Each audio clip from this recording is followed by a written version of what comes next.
दोस्तों आप लोग में से कई लोग कमेंट कर रहे थे सर आप ग्रामर सेक्शन पे वीडियो बनाइए। तो दोस्तों अब आपका इंतज़ार की घड़ी समाप्त हो चुका है। अब मैं जो वीडियोस ला रहा हूँ वो ग्रामर सेक्शन के ऊपर होगा और मैं इसका एक कंप्लीट सीरीज़ लाऊंगा जिसमें मैं आपको जीरो लेवल से टॉप लेवल तक ग्रामर के बारे में सारी जानकारी दूंगा। और मैं आपको विश्वास दिलाता हूँ कि आपको एक भी डेफिनेशन को रटना नहीं पड़ेगा और आपका कंप्लीट ग्रामर आगे आने वाले कुछ महीनों में कंप्लीट हो जाएगा। इस बात की मैं गारंटी देता हूँ कि आपका वो ग्रामर हर एक जगह पे यूज़ होगा, हर एक एग्ज़ाम में आपका वो यूज़ होगा, आप उसका इस्तेमाल कर सकते हैं विदाउट एनी मिस्टेक। तो दोस्तों आज हम लोग बात करेंगे इंग्लिश के बारे में कि इंग्लिश का जो ग्रामर है वो डेवलप हुआ कैसे। तो इसको हम लोग जानेंगे एक चीज़ से। देखिए इंग्लिश क्या है, एक लैंग्वेज है। इंग्लिश एक लैंग्वेज है। तो आप कोई भी लैंग्वेज ले लीजिए, कोई लैंग्वेज लीजिएगा तो उसको बोलना तो पड़ेगा। कुछ भी बोलिएगा, जो चीज़ आप बोल रहे हैं वो कोई ना कोई लैंग्वेज तो कहलाएगा। इंग्लिश का ग्रामर इतना लंबा चौड़ा ऐसे नहीं बन गया, उसको पहले बोलना पड़ा, कोई लैंग्वेज बना। लैंग्वेज कहाँ से बनेगा? हमारे मुंह से। चलिए मैं आपको एग्जांपल देता हूँ। मान लीजिए हज़ारों साल पहले, मिलियंस ईयर्स पहले, जब इंसान का स्टार्टिंग डेट हुआ होगा, जब इस धरती पे इंसान आए होंगे, मान लीजिए वो इंसान के सामने अगर कोई डरावनी चीज़ आ जाता होगा, मान लीजिए उसके सामने शेर आ गया, तो शेर को देख के वो डरेगा। हम हो चाहे आप देख के डरिएगा। हो सकता है वो बंदा भी डरा हो सकता है क्या डरा ही होगा। और डरने के बाद उसके मुंह से कुछ तो निकला होगा, उसके मुंह से कुछ तो निकला होगा। मान लीजिए वो बंदा उस समय बच के निकल गया, हो सकता है 2 दिन के बाद फिर से वही डरावनी चीज़, वही शेर उसको फिर से मिल जाए। चिपकू था, फिर से मिल गया, फिर से डरा होगा, फिर से कुछ चीज़ बोला होगा, उसके मुंह से कुछ तो डर के मारे निकला होगा, बेहोश हो गया होगा, वो अलग बात है। अगर मान लीजिए वही डरावनी चीज़ और भी 10 लोग देखे होंगे, वे लोग भी डरे होंगे, डर के मारे कुछ तो बोले होंगे। तो देखिए दोस्तों, डरे तो हमारे मुंह से क्या निकला? साउंड निकला, साउंड से निकला। तो अब उन लोगों ने सोचा होगा कि लोग अगर इस तरह डर रहा है, अगर इस तरह आवाज़ निकल रहा है तो इसका मतलब वो लोग डर रहे हैं। तो अब वे लोग डिसाइड किए होंगे कि अगर इस तरह का साउंड निकला तो हम लोग क्या समझ लेंगे कि कोई बंदा है जो वो कोई डरावनी चीज़ देख लिया है और वो डर के मारे इस तरह चिल्ला रहा है। तो उन लोगों ने क्या किया होगा? उस साउंड को एक सिंबल दे दिया होगा। तो वैसे ही लोगों ने क्या किया होगा? साउंड को, इंग्लिश की यदि बात करें तो साउंड को क्या किया? लेटर का एक फॉर्म दे दिया। जो आप लोग देख रहे हैं ABCD, ये सब क्या था? साउंड्स था। और उसको हम लोग क्या किए? लेटर के फॉर्म में दे दिए, एक सिंबल दे दिए। दोस्तों लेटर को समझने से पहले अब मैं आपको एक चीज़ और बताता हूँ। इंटरनेशनल फिनेटिक अल्फ़ाबेट के अकॉर्डिंग इंग्लिश में कुल 44 साउंड्स हैं। कुल 44 साउंड्स हैं, जिसमें से 20 साउंड्स हमारा वोवेल का है और 24 साउंड्स हमारा कॉन्सोनेंट का है।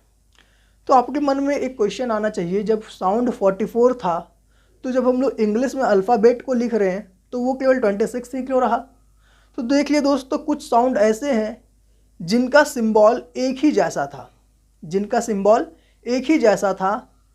तो उन लोगों को हम लोगों ने एक अलग सिंबल नहीं दिया, जो एक पर्टिकुलर सिंबल था उसी में उसको भी क्या किया? एडजस्ट कर दिया।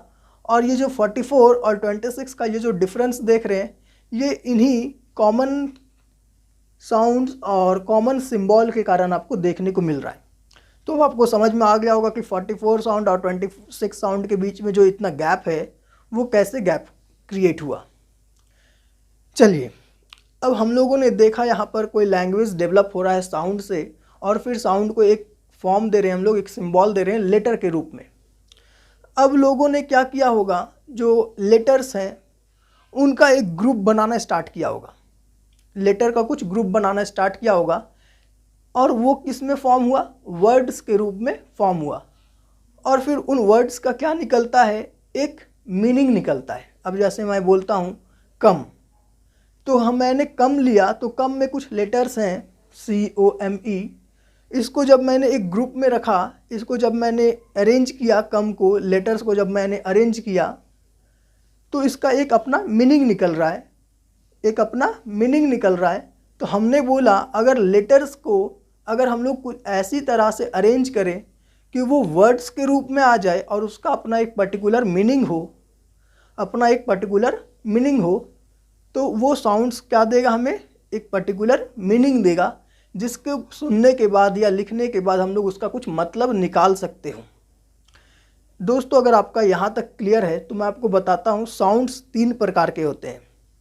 एक होता है सॉफ्ट साउंड, इसको आप शॉर्ट साउंड भी बोल सकते हैं। एक होता है लॉन्ग साउंड और एक होता है lazy sound. Short sound, long sound और लेजी साउंड। दोस्तों देखिए मैंने यदि आपको अगर ये पिछला वीडियो आप मेरा देखे होंगे तो आप देखे होंगे मैंने बीच और बीच पे वीडियो बनाया था और उसमें मैंने उसका डिफरेंस बताया था। तो दोस्तों देखिए मैंने जब बीच बोला तो देखिए ये कितना सुनने में शॉर्ट लग रहा है। बीच शुरू होते के साथ ही ख़त्म हो गया। अब मैं बोल रहा हूँ बीच, तो देखिए तो ये थोड़ा लंबा जा रहा है। अब यहाँ से लेके दिल्ली जितना दूर तक तो नहीं जाएगा, पर थोड़ा तो लंबा जा रहा है। मैंने पहले बोला बिच, काफ़ी छोटा था, और मैंने बोला बीच, काफ़ी लंबा था। तो देखिए दोस्तों सुनने में एक जैसा लग रहा था, हाँ सुनने में एक ही जैसा लग रहा था, क्योंकि हम लोग वो गलती करते हैं बोलते समय, इसलिए हम लोग को सुनने में एक जैसा लग रहा था। अगर हम लोग ध्यानपूर्वक देखें तो बिच और बीच में काफ़ी अंतर है। ऐसे हम लोग को बोलना रहता है बीच, तो हम लोग बोल देते हैं बिच। कहाँ गए थे भैया? बिच पे गए थे, मैंने पिछले वीडियो में भी बताया था। आप कहाँ गए थे? बीच पे गए थे। ठीक है, तो एक और चीज़ लेते हैं। अगर मैं बोला आपको सिट और एक बोलता हूँ सीट, तो इसमें भी डिफरेंस है। एक शॉर्ट साउंड है, काफ़ी कम है, उसका शुरू होते के साथ ही एंड कर जाता है सिट, और एक है सीट, एक छोटा में एंड हो गया और एक थोड़ा लंबा जा रहा है। आप एग्ज़ाम में अगर लिख रहे होते हैं एग्ज़ाम, तो आपको यदि पेपर मांगना रहता है, एक्स्ट्रा पेपर मांगना रहता है अपने टीचर से, तो आप क्या बोलते हो? मैम सर सिट दीजिएगा। हाँ यही बोलते हो, सीट दीजिएगा, पर वो आप गलत बोलते हो। आपको बोलना क्या रहता है?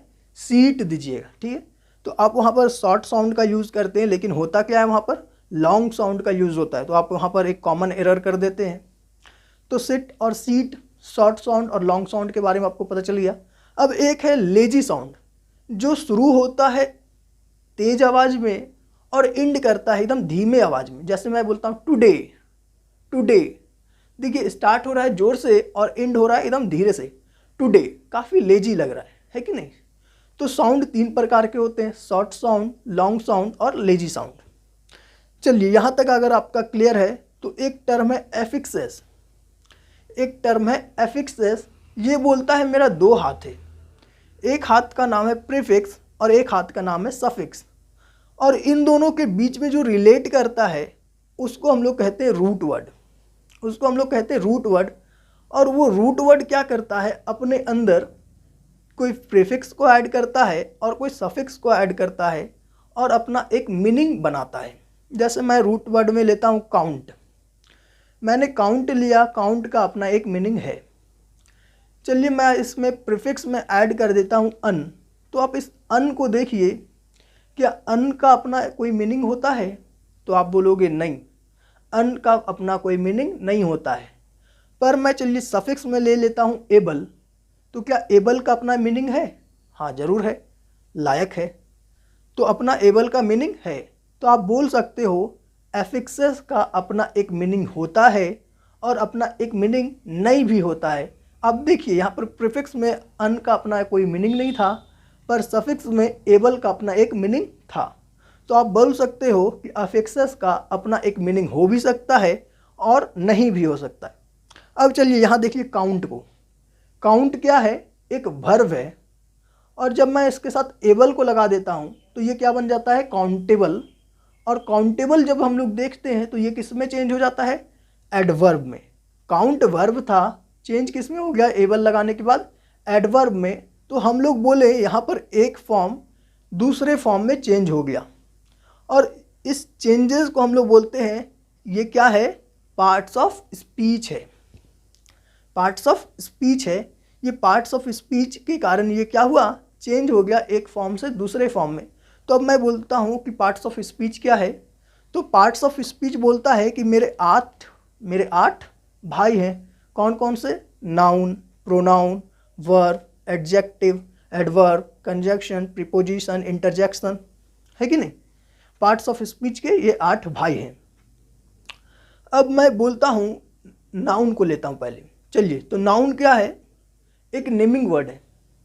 मैं आपको एक भी डेफिनेशन नहीं याद करवाऊंगा, आप केवल फैक्ट्स पे ध्यान दीजिए, आप केवल बेसिक पे ध्यान दीजिए, आपका पूरा ग्रामर कंप्लीट हो जाएगा विदाउट एनी डेफिनेशन रटे हुए, विश्वास करिए।